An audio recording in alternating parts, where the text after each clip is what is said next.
wabarakatuh. Perkenalkan, nama saya Dela Gadisami, kelas A Ilmu Hukum Kemasyarakatan Prodi PPKN. Halo semuanya, selamat datang di video ini. Pada kesempatan kali ini, saya akan membahas tentang bagaimana generasi muda dapat menunjukkan rasa cinta tanah air serta tanggung jawab yang tinggi dalam mengkaji bidang kemaritiman. Tema ini sangat penting terumpama karena Indonesia adalah negara kepulauan dengan potensi maritim yang luar biasa besar. Indonesia sebagai negara maritim, Indonesia memiliki lebih dari 17 pulau dan wilayah laut yang lebih luas dibandingkan daratan.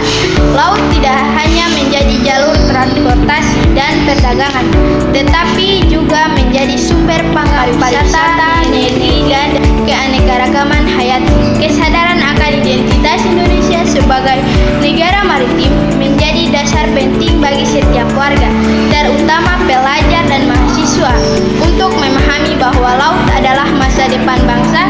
Dengan memahami kondisi geografis kita, rasa cinta tanah air dapat tumbuh secara alami. Pengertian rasa tanah air dalam konteks kemaritiman.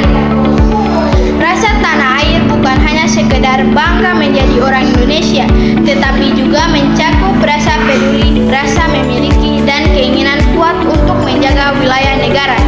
Dalam konteks kemaritiman, rasa tanah air berarti menyadari pentingnya menjaga kedaulatan laut, memahami bahwa laut adalah warisan bangsa yang harus dijaga, menghargai potensi dan kekayaan laut yang dimiliki Indonesia, berkomitmen untuk melindungi laut dari kerusakan, pencemaran dan eksploitasi. Ketika seseorang mempelajari kemaritiman dengan rasa cinta tanah air, maka ia akan lebih bijaksana dalam mengambil keputusan dan lebih peduli terhadap lingkungan laut. Tanggung jawab dalam mengkaji bidang kemaritiman. Tanggung jawab dalam konteks akademi dan kemaritiman berkaitan dengan sikap dan ketindakan ketika melakukan penelitian atau analisis. Seseorang yang bertanggung jawab akan yang pertama mengumpulkan informasi secara ilmiah dan akurat, bukan berdasarkan asumsi. Yang kedua, memanipulasi data serta menjaga kejujuran dalam setiap pengkajian. Yang ketiga, memahami dampak lingkungan dari setiap aktivitas kemaritiman. Yang keempat, mengutamakan berkelanjutan, bukan hanya tentang keuntungan jangka pendek. Yang kelima, merekomendasikan yang bermanfaat bagi masyarakat dan bangsa. Ketika kita memiliki rasa tanggung jawab yang tinggi, pengkajian yang kita lakukan akan memberikan kontribusi nyata pengembangan sektor kelautan Indonesia. Peran generasi muda dalam kajian kemaritiman. Sebagai generasi muda, ada banyak cara untuk berkontribusi mempelajari potensi sumber daya laut seperti perikanan, energi angin laut, dan terumbu karang, mengikuti kegiatan riset atau proyek kampus tentang kelautan.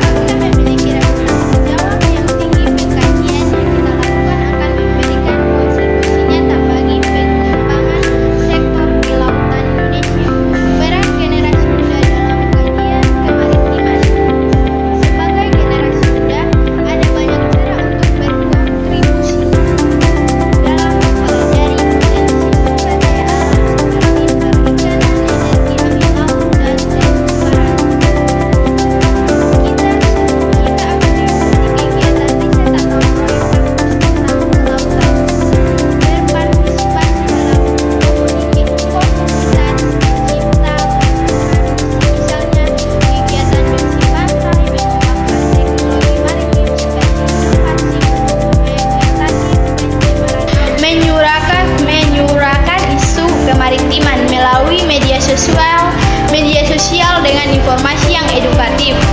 Generasi muda memiliki peran penting karena mereka lah yang akan melanjutkan pembangunan sektor maritim Indonesia di masa depan.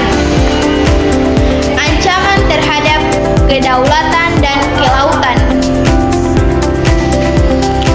Untuk memahami pentingnya rasa cinta tanah air, kita juga harus mengetahui berbagai ancaman yang ada, seperti illegal fishing atau pencurian ikan oleh kapal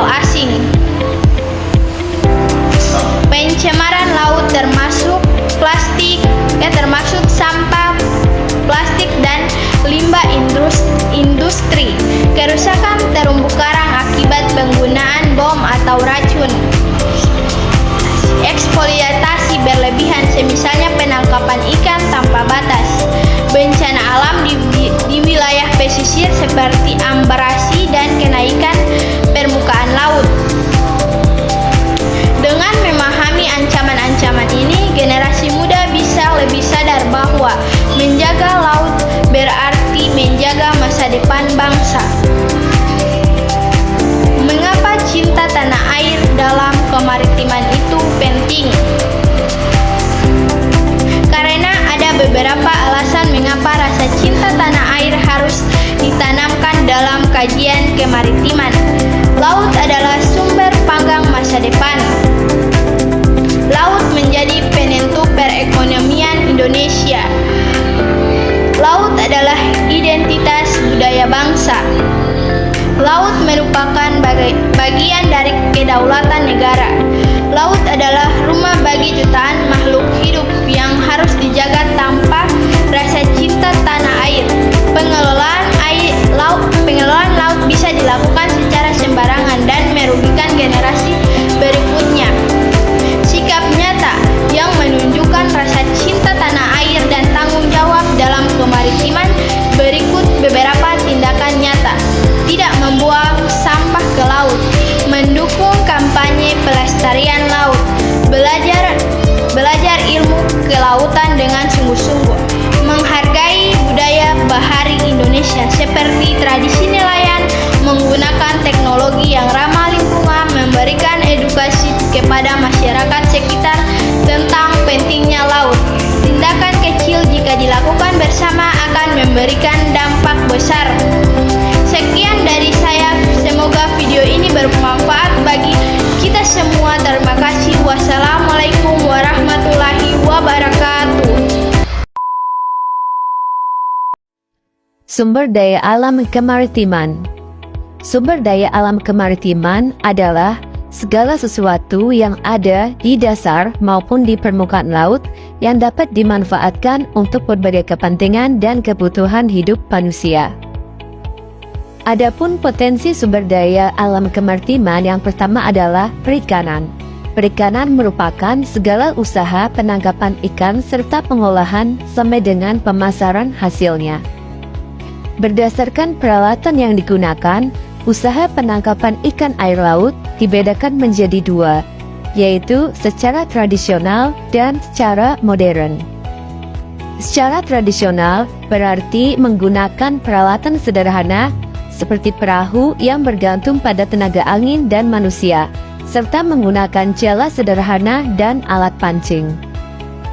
Secara modern berarti menggunakan kapal motor yang dilengkapi dengan peti pendingin untuk menyimpan ikan, dan alat penangkap ikan modern lainnya. Potensi sumber daya alam kemaritiman yang kedua adalah energi kelautan. Energi kelautan biasa disebut dengan energi terbarukan. Energi kelautan ini terdiri dari energi gelombang, energi pasang surut, energi panas laut, dan energi arus laut. Potensi sumber daya alam kemaritiman yang ketiga adalah wisata bahari. Cakupan dari wisata bahari ini bisa meliputi wilayah pesisir, laut, dan pulau-pulau kecil.